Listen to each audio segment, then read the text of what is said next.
Messieurs, Jacques Séguéla. Bonjour, bonjour, bonjour. Ça fait toujours du bien de voir des gens qui défendent Ségolène Royal, moi, je trouve. Ah, oui, ça fait plaisir en ce moment, il en faut quelques-uns. C'est magnifique. Ma femme, elle, c'est une vraie femme de gauche. Gauche caviar, vraiment. La vraie gauche, pas présentable. Bon. La vraie gauche. La vraie gauche, bon. Elle, tout d'un coup, elle est devenue Sarkozy. Je dis, écoute, ah ouais, il y a beaucoup de gens en ce moment. Hein. Ah, c'est terrible. Ouais, en terrible, ce moment, il y a beaucoup de gens qui... Roger qui va arriver. Ouais, il paraît, dis donc. Attends, mais violemment. Roger Hanin pour Sarkozy. T'en parles comme si c'était une maladie.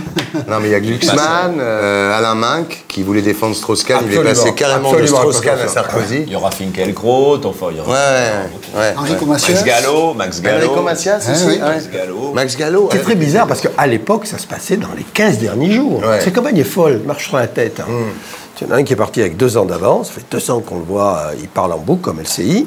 Et puis l'autre, au lieu de profiter de son avantage, elle a 2 mois de retard dans son timing. 70% des Français trouvent que la campagne est nulle. Ah ouais. Ce qui est lamentable. Mais tu crois qu'elle avait un truc dans l'oreille, une oreillette, quand on lui a demandé combien il y avait de sous-marins nucléaires? Parce qu'elle a dit, il y a un bouton, donc il y a un sous-marin. C'est pas la droite qui lui disait ce qu'il faut dire, non? Mais je suis épuisé de chaque fois à remettre les pendules à l'heure. Ah oui, remet les pendules à l'heure. Oui. Bon, écoute, pour une fois, prends des notes. Ouais, il n'y a qu'un sous-marin atomique en marche. Après, il y en a un deuxième qui est prêt, puis il y en a 4 autres. Heureusement que tu es là pour faire les explications de texte derrière. Donc la réponse est valable. Oui, d'accord. Bon. Merci. Quand on la voit à l'image, le journaliste lui dit... Viens dans la bouche, viens. Non, ne croque pas. Oui, ne croque ça pas. va t'exploser Voilà, sinon. ça va te faire un bénichou. Le pauvre bénichou, il était couvert. Tu le mets dans la bouche, et tu croques. Voilà, toi aussi. C'est pas trop chaud? Non. Non. Extraordinaire. C'est bon. Ah, c'est énorme. Excellent. Alors, là, je vais te faire la démonstration entre la droite et la gauche. Oui. Si j'étais de droite, il n'en reste que 2. J'en prendrais un. Je suis de gauche, donc je te propose d'en prendre un. Ouais, tu es de gauche, tu sais que les contribuables vont t'envoyer encore une demi-douzaine de chroniques. Mais Jacques, comme je suis d'une droite ouverte et que tu n'es pas de la vraie gauche, je t'autorise à manger les deux. Non, mais moi, je trouve ça très bien de vous voir réunis, parce que vous êtes les deux plus grands, disons, communicants politiques de ce pays, et vous êtes mis ensemble pour faire un livre, ça, c'est bien. C'est une idée à qui, ça? C'est une idée de Thierry. Ah, c'est toi? Il en a eu une, hein, et c'est celle-là, et je la partage. Non, c'est une bonne je idée. la partage jusqu'à écrire le livre. Oui, mais ça n'aurait pas du tout eu le même sens que j'écrive ce livre tout seul, compte tenu de l'expérience de Jacques. Ça préfigure peut-être le prochain gouvernement, Ouais. quelque chose qui réunirait Et si droite on et gauche votait pour la tous France. Bayrou? C'est possible. Après tout, Bayrou, c'est le candidat à dire de ça. Jean-Michel Bayrou, il commence à dire, dans le fond, ça serait formidable que j'ai des ministres de droite et que j'ai des ministres de gauche. C'est une bonne stratégie pour lui. Et son calcul à Bayrou, parce que c'est très étonnant, tout à l'heure vous disiez plein de gens pour Sarkozy, tout ça, Ouais. mais il y a aussi beaucoup de gens, Mais visiblement, bien sûr. les socialistes qui commencent à douter, qui disent « Ah, Bayrou, pourquoi pas ?» Et le calcul de Bayrou, il est simple. Je suis au 2e tour si Ségolène Royal s'effondre, et face à Sarkozy, je réunis Les voix de gauche. tous les gens à qui Sarkozy fait peur. Que pour moi, Bayrou, c'est un candidat fantasmagorique. Donc, il va créer le fantasme, ça va monter, 15, peut-être même 18%. Et après, comme tous les fantasmes, quand arrive la réalité, quand il faut mettre le bulletin dans l'urne, on dit « Ah ben oui, mais il n'est ni de droite ni de gauche, donc Mais Jacques, je penche à droite, je penche à fais gauche. gaffe à tes prévisions, parce que 15-18, ça voudrait dire que Ségolène est en dessous de 20 maintenant. Mais moi, je ne dis pas que je voterai Ségolène. Moi, si. Moi, j'ai été. Là, les scoops, attention, les scoops Roger Hanin, arrivent. Séguéla. Les Il paraît que scoops François arrivent. Mitterrand Non, mais moi, veut voter Sarkozy. Roger Hanin, c'est décidé. Moi, depuis le début, depuis 1 an, Thierry est témoin. Je dis. Je suis témoin, c'est Je vrai. suis Témoin de fasciné moralité. par la méthode, Ouais. en tant que communicant. Et puis, j'attends, je commence à être déçu, Ouais, la ça tente fait est longue. bien, ouais, tout le monde. Et si elle ne me séduit pas d'ici la fin février, je ne demande pas de faire les pieds au mur, mais si elle ne me propose pas le projet de vie que j'attends d'elle, eh bien, moi, je vote français avant de voter à droite ou à gauche. En plus, moi, j'ai beaucoup de tendresse pour Sarkozy. J'aurais préféré qu'il soit à gauche. Il a choisi le mauvais côté. Mais Fort, hein. nobody is perfect, il peut revenir. Mais la question de la personne est très importante, parce qu'Alain Minck, par exemple, qui est passé de Strauss-Kahn à Sarkozy, Oui, bien sûr. je dis, mais comment on peut passer de Strauss-Kahn à Sarkozy? Et il dit, parce qu'en fait, on est dans une monarchie, et la carrure du mec ou de la fille est plus importante, finalement, que son projet, parce qu'en fait, aujourd'hui, ce qu'on veut, c'est des gens qui puissent s'asseoir dans le fauteuil. Mais je crois surtout que on va voter pour un choix de vie. C'est ce que veulent les Français. C'est pas un choix politique. La politique, il ne supporte en gros, plus. le choix de vie. Et le choix de vie, c'est comment voir changer la France sans que moi je ne change pas trop. C'est l'attente des Français. Je ne dis pas qu'ils ont raison. Bah, hein, non. et je ne dis même pas que je partage ça. C'est Ouais. ça. Parce que les Français, finalement, ils sont en plein paradoxe, ils veulent travailler moins en gagnant plus. Ils ne veulent pas du tout travailler pour gagner moins. C'est la gauche qui leur expliquait ça. Ils veulent sauver la planète, mais à condition de ne pas changer leurs habitudes, à continuer à fumer leurs clopes et à conduire leur voiture, leur 4x4. C'est très difficile de faire ce grand écart-là. Moi, je crois que ça va se jouer entre une vie avec un certain autoritarisme. Parce qu'il a quand même raison, Sarkozy. Si on décide tous ensemble, bon, maintenant, on a une fenêtre, on y va, on change tout. C'est la rupture. Il a eu tort de l'appeler tranquille.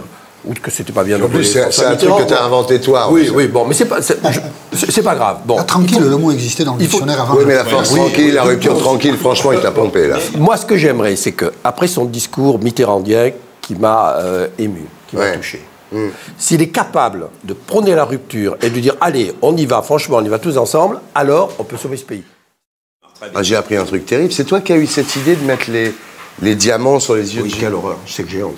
Putain, moi, je savais pas. C'est lui qui a mis les deux petits post-it avec les diamants dans les yeux de Giscard. Il y avait cette affiche de Giscard, d'un Giscard Mitterrand. D'un côté, on avait Mitterrand avec la force tranquille, et de l'autre côté, Giscard avait fait une affiche. Il avait fait une première affiche qui était très belle, avec sa fille. Qui était une photo volée, en fait. Photo volée, qui était magnifique. Avec Jacinthe. Pour moi, la première plus belle affiche politique, c'est la sienne. Mais juste son nom. Juste son nom. Ouais, pas son prénom. Et puis, Giscard d'Estaing. Et puis là-dessus, il a demandé à un publicitaire de grand talent que tu as connu, Philippe Michel. Qui a fait une connerie. Il faut un président à la France. Alors, moi, à ce moment-là, le Parti Socialiste m'a demandé, enfin les gens de la campagne m'ont dit, il faut nous trouver tout de suite un dérivatif, une dérision de l'affiche. Je leur ai dit, passez en mettant des bulles, en disant, il faut un président à la France, votez Mitterrand.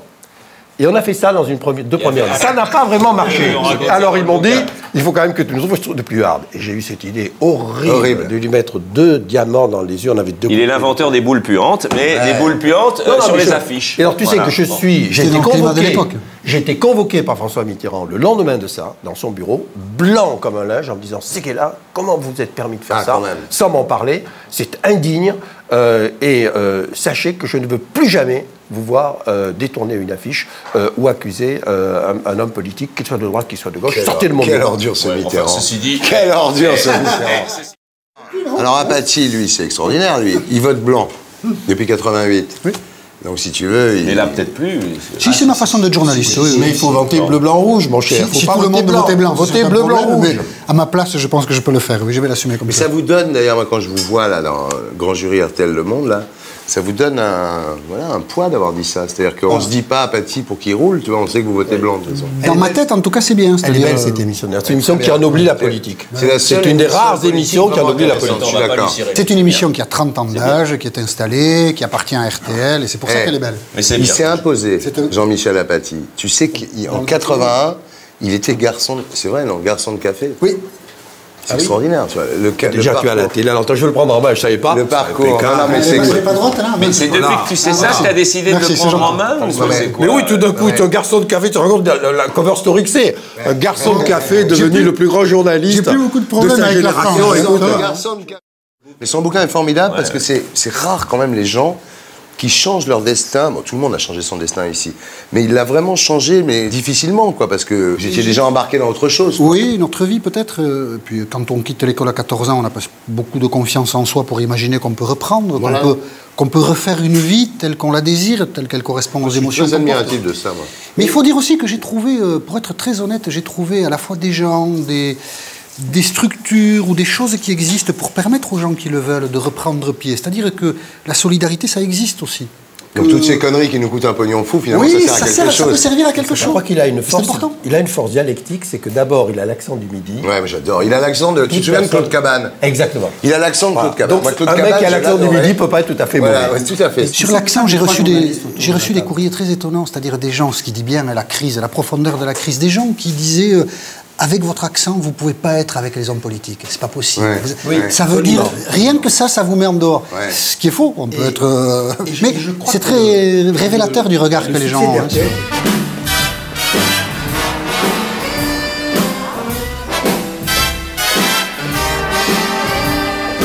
Là.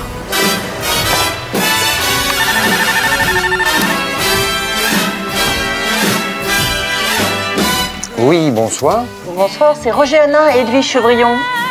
Au 4e, s'il vous plaît.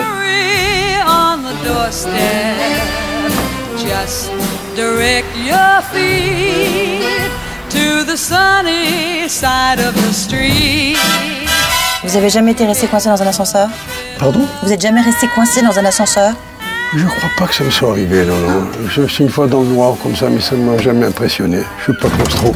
Ça y est. Alors j'y vais. Oh. On the sunny side of the street.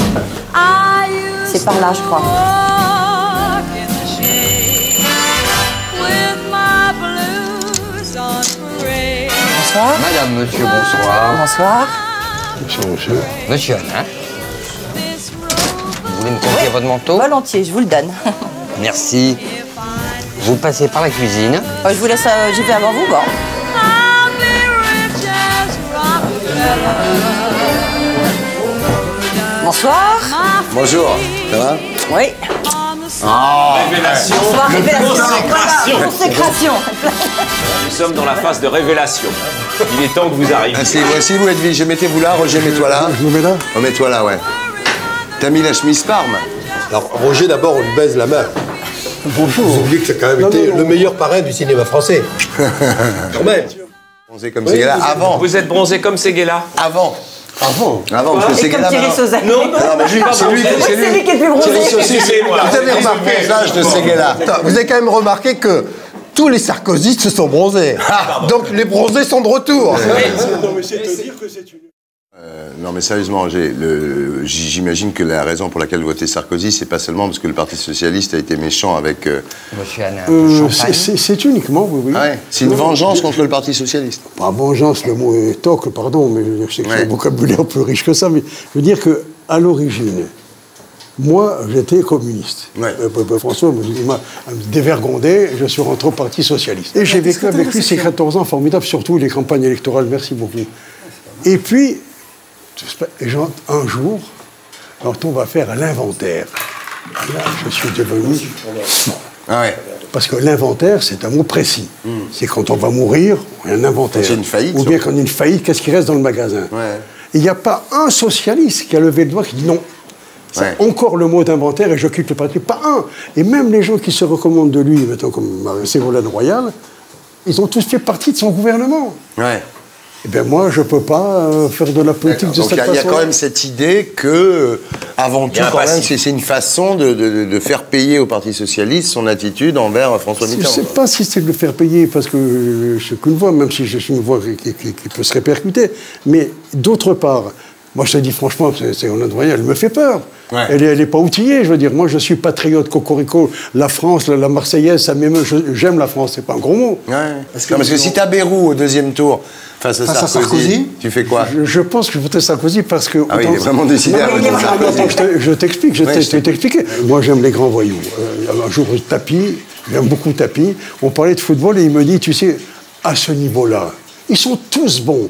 Ceux qui gagnent, c'est ceux qui veulent. Ouais. Or, moi, je veux un président de la République qui veuille être président de la République. Bah et je le sens plus chez Sarkozy. Ah, ben ça, c'est sûr. Voilà. Il a envie. Mais est-ce que François Mitterrand aurait voté Ségolène Royal ou Sarkozy? Alors, je vais te répondre.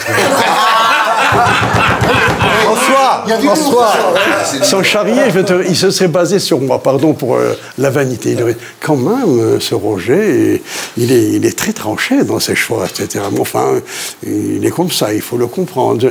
Il aurait cité Gandhi, on vit tous avec les fatalités de sa nature, il a les siennes, etc. Voilà la réponse. Il aurait fait une réponse biaisée qui voulait dire... non, d'autre part, je crois... Il voulait dire, je vais voter Sarkozy. Oui, c'est un sphinx, Mitterrand, il n'aurait jamais répondu clairement. Ouais, mais est-ce qu'il aimait bien Ségolène Royal, Mitterrand? Est-ce qu'il a... Je crois que oui. Je crois que j'ai eu plusieurs déjeuners avec eux. Oui. Elle, c'était une toute petite souris qui n'était pas du tout la quinca sexy que nous connaissons aujourd'hui. Elle avait des jupes qui lui arrivaient au mollet. C'est assez sexy. À damier, tu vois, à damier, mais c'était pas encore la mode du damier. Elle avait des cheveux tirés, etc., parfois même avec des tresses. Elle avait des lunettes.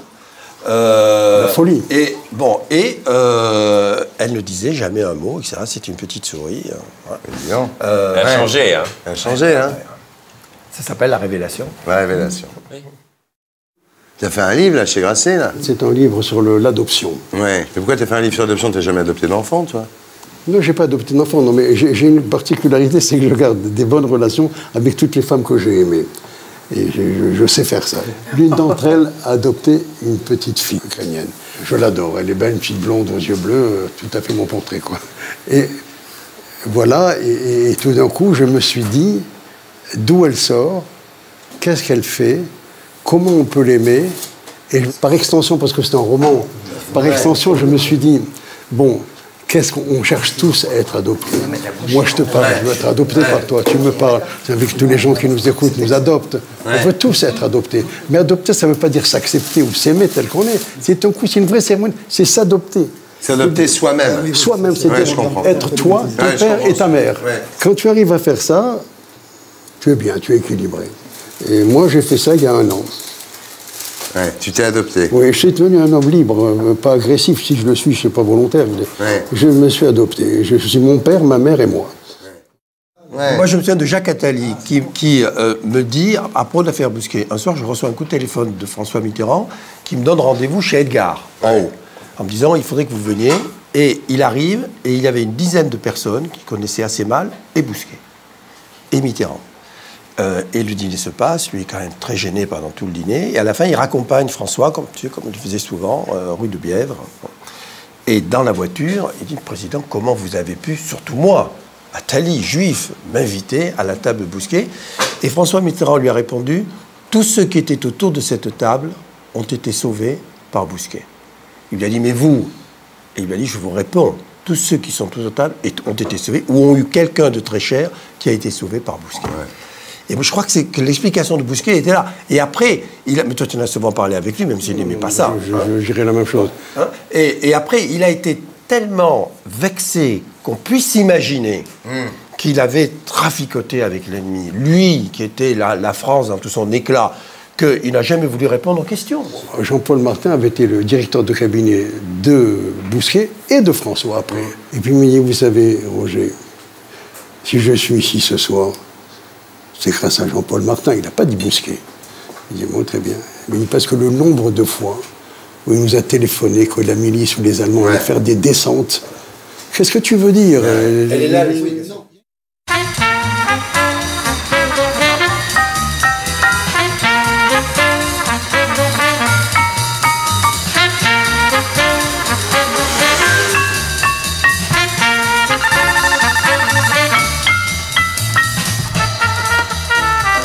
Oui, bonsoir. Bonsoir, c'est Gérald. Au 4e, s'il vous plaît. D'accord. À gauche ou à droite? En sortant à droite. D'accord. Monsieur, bonsoir. Ça, vous allez bien? Ça va et vous? Oui, très bien. Je vous en prie, passez par la cuisine. Voilà. D'accord, merci. Quelles sont les valeurs de la femme? La générosité, la tolérance, la ténacité. Bravo. Merci. Attends, le nombre de coups qu'il a fait, quand tu commences à additionner ses coups, c'est énorme. Ah oui, formidable. Il y a eu l'histoire de la main, quand même. Zidane, Il a bien Zidane en disant à tous les joueurs de se mettre la main là. Oui. Il y a eu l'histoire énorme de Raffarin. Il dit, c'est Douste Blazy, j'ai fait une connerie, je me suis fait piquer au bois de Boulogne. Oui. Mais Raffarin est très professionnel, c'est Raffarin, il fait. Oui, il était pro. Ça y est, il se mouille pas. Sauf que Raffarin, Jean-Michel Raffarin, il va sur France 2 juste après avoir reçu le coup de fil. Et quand on lui parle de Douste Blazy, il fait... oui, il ne sait pas quoi dire parce qu'il se dit putain l'autre il s'est fait choper au bois de Boulogne avec une pute. Parce que je l'avais avec la voix de Douste Blazy et effectivement avec qui était ministre de la Santé à l'époque. C'est bien après qu'il est devenu ministre des Affaires aux étrangères et même étranger à toutes les affaires aussi. Mais surtout c'est vrai qu'à la fin du canular j'avais pas eu le temps de dire à Raffarin que c'était une blague. Au moment où j'allais le dire, il a dit bon bah au revoir. Et donc j'ai essayé de rappeler derrière, impossible, il est parti faire cette émission en direct, c'était 100 minutes pour convaincre. C'est génial. Et c'est vrai qu'il avait cette histoire dans la tête, quoi. Et quand tu avais appelé à l'hôpital, quand Chirac était à l'hôpital, c'était qui que tu avais fait? Tu avais fait Douste Blazy ou tu avais fait un Toubib? J'avais fait Douste Blazy. Il appelle à l'hôpital, ça n'a jamais été diffusé ça. Il appelle à l'hôpital, il dit bonjour, et on lui dit c'est le président Chirac. Ça n'a jamais été diffusé, ça. Non, mais justement, parce que, en fait, j'ai eu il a eu un médecin. Un médecin.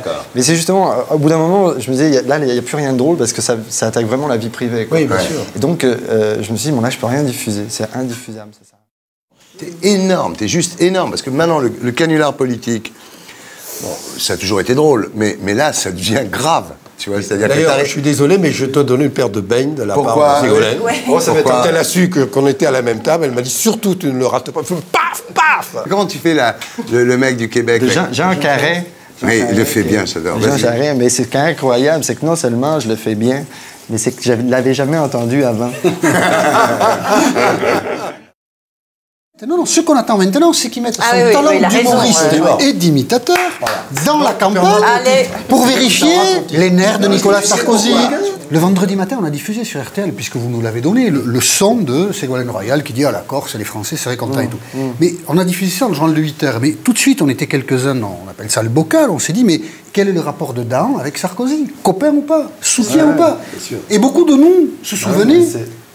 C'était accidentel en fait, mais ça on ne le savait pas. Bah oui, c'était récupéré de cette manière-là, mais... Un samedi matin à l'UMP, quand Sarkozy donnait sa carte aux nouveaux militants de l'UMP. Donc... mais il faut s'informer un petit peu plus et savoir que, en fait, si j'étais présent là-bas, c'était lié uniquement au canular que j'avais fait précédemment. 30 secondes, quand tu vas dire... Je vote Ségolène Royal. Redis-le après moi. Je vote Ségolène Royal. Je dirais pas pour qui je vote. Jacques, tu vas avoir de plus en plus de mal à faire dire ça aux gens. Non, excusez-moi, mais... Mais il a quand même donné une information, c'était François Bayrou, le prochain qui va piéger, c'est pour quand? Il faut faire Dominique Strauss-Kahn en train de soutenir François Bayrou. C'est ça qu'il faut faire. Dis-lui à Bayrou, ici le général de Gaulle, c'est pour vous Bayrou. Tu vois qu'il va dire, mais monsieur... Non, attends, moi je veux dire, tu veux que ça marche, fais Kouchner.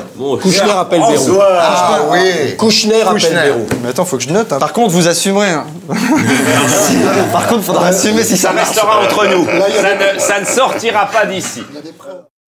Bon. Mais ça boit ici. Askolovitch, Christiane Bannon, on va passer à table parce que là, ils ont réparé l'incendie. Voilà, j'espère que c'est prêt. On peut y aller. On crève de faim. T'as pas faim, toi?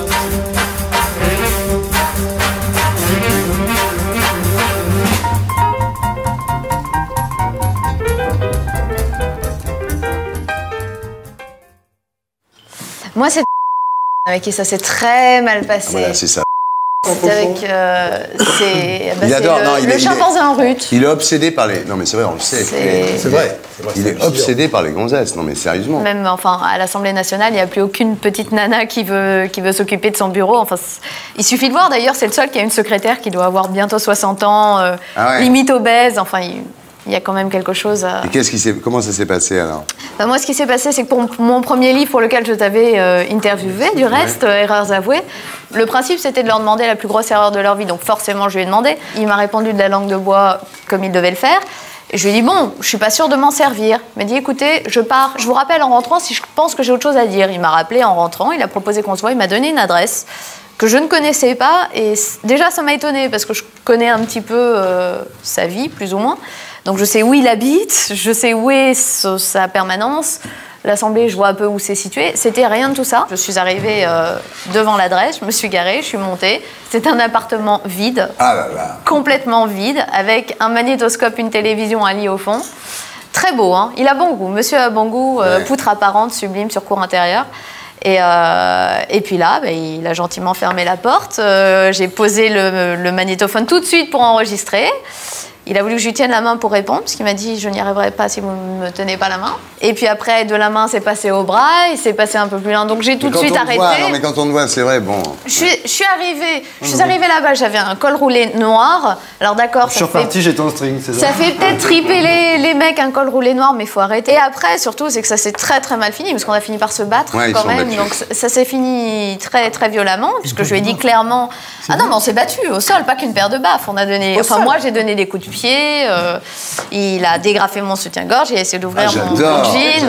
Mais tu vois, ça c'est la connerie. Ça a très mal fini. Mais moi, ce qui m'a marqué... S'il fait ça, il peut faire n'importe quoi. Bon, moi, j'ai fini par partir. Il m'a envoyé tout de suite un texto en disant « Alors, je vous fais peur », d'un air un peu provocateur. Et je lui avais parlé, quand on se battait, je lui avais parlé Je lui avais dit le mot viol pour lui faire peur. Ça ne lui a pas fait peur plus que ça. C'est comme quoi, apparemment, il était accoutumé. Et après, il n'a pas arrêté de m'envoyer des textos en disant... T'as porté plainte? T'as fait quelque chose? Non, je suis allée très loin. J'ai constitué le dossier. Je suis allée voir un avocat très connu en la matière qui avait déjà une pile comme ça à son sujet. Et j'ai pas osé aller jusqu'au bout. Je voulais pas être jusqu'à la fin de mes jours la fille qui a eu un problème avec un homme politique.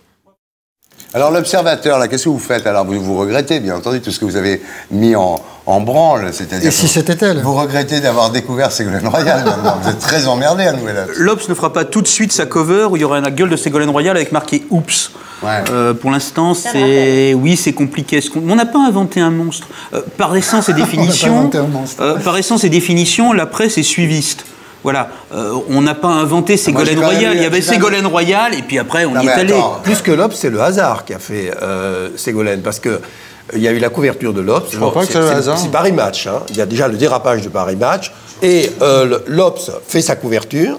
Et en ce moment, ce jour-là, l'Obs reçoit le prix de la meilleure couverture de l'année avec un affichage gratuit offert par les afficheurs. Et puis, il y a un problème avec les afficheurs qui n'ont pas de panneau libre cette semaine-là, et c'est reporté à Ségolène Royal qui va avoir son affiche affichée dans tout Paris. Et c'est là. C'est un signe du destin, ça. Un signe du destin. C'est l'Obs, c'est le hasard. Sérieusement, il y avait une personne. Je pense qu'on est en train de faire, mais pas autour de cette table, mais de manière publique et collective, un contresens historique assez important. Quand le Parti socialiste est démuni de leader, en 2002, quand Jospin s'en va, le Parti socialiste, ses leaders, il y en a 3 en gros. La responsabilité, c'est eux qui la portent. François Hollande, Dominique Strauss-Kahn et Laurent Fabius font en sorte qu'aucun débat ne s'ouvre sur les causes de la défaite. Font en sorte qu'aucun débat ne s'ouvre sur l'identité du Parti socialiste. Qu'est-ce qu'il doit devenir? Rester un parti de gauche, opposé au libéralisme, ou bien se tourner vers les expériences social-démocrates qui sont les expériences anglaises et allemandes. Ça, ce sont des débats qu'il n'ouvre pas. Au contraire, héritiers de Guy Mollet, ils vont faire un pacte tactique. Toi, tu restes premier secrétaire parce que tu ne nous embêtes pas. Nous, on cultive notre terrain de notre côté et puis on verra bien, le moment venu, ce qui se passera. N'ayant fait aucun travail, se présentant devant les militants à poil, les militants vont choisir Ségolène Royal parce qu'ils ne veulent pas des autres, parce que c'est un refus des autres. Et du coup, la responsabilité historique va porter sur Ségolène Royal de sa défaite, alors que c'est un non-travail collectif qui est pratiquement criminel au sens... Donc là, c'est une mise en cause de François Hollande très forte, quand même. De François Hollande, de Laurent Fabius et de Dominique Strauss-Kahn. Juste un calendrier. Elle se déclare candidate fin septembre 2005 dans Paris Match. Ouais. Il y a cette couverture de l'Obs qui date de décembre 2005. Elle va, à ce moment-là, elle est plutôt dans l'indifférence. Elle a du mal. Elle est une candidate parmi d'autres. Personne n'y croit.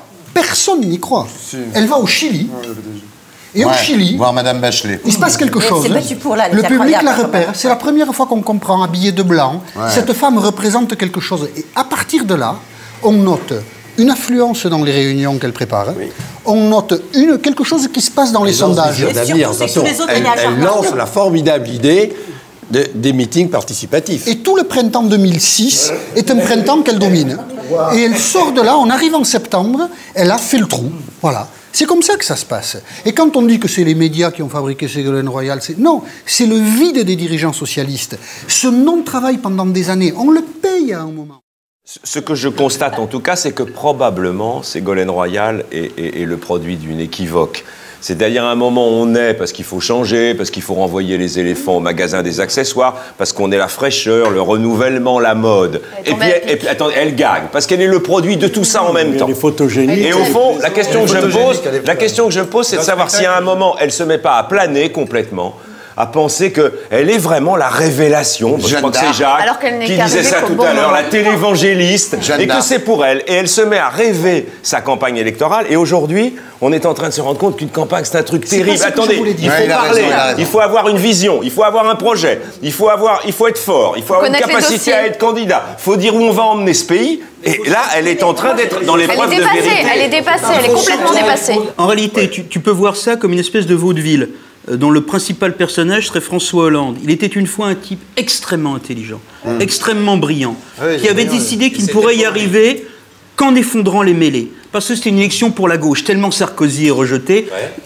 Hollande a passé, 2002-2006, 4 ans de sa vie à enfumer Jospin. Mais oui, bien sûr, Lionel, tu pourras revenir. À exaspérer Strauss-Kahn, à écœurer Fabius, qu'il surnommait Monsieur Petite Blague. À les exploiter tous. Y aller aussi. Et l'idée, non, attends. L'idée, c'était un jour Moi, François Hollande, je ramasserai le ballon qui sera tombé près d'une mêlée et j'irai à l'essai. Et là, vous allez voir ce que vous allez voir. Et depuis le temps que je m'y prépare, et Hollande a des idées, là, je dirais ce que je pense aux Français. Avant, il n'avait rien dit.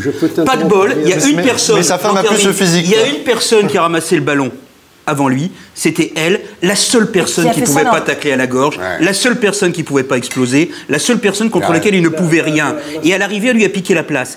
Et la vraie rage des grands dirigeants du PS, c'est pas tellement qu'il a jugé incompétente, pas ça le problème, c'est qu'elle est en situation, dans une élection dont ils pensaient, au moins depuis, par exemple, la crise du CPE, qu'elle était pour eux tellement Sarkozy rejeté. Il oublie une chose capitale et très cruelle.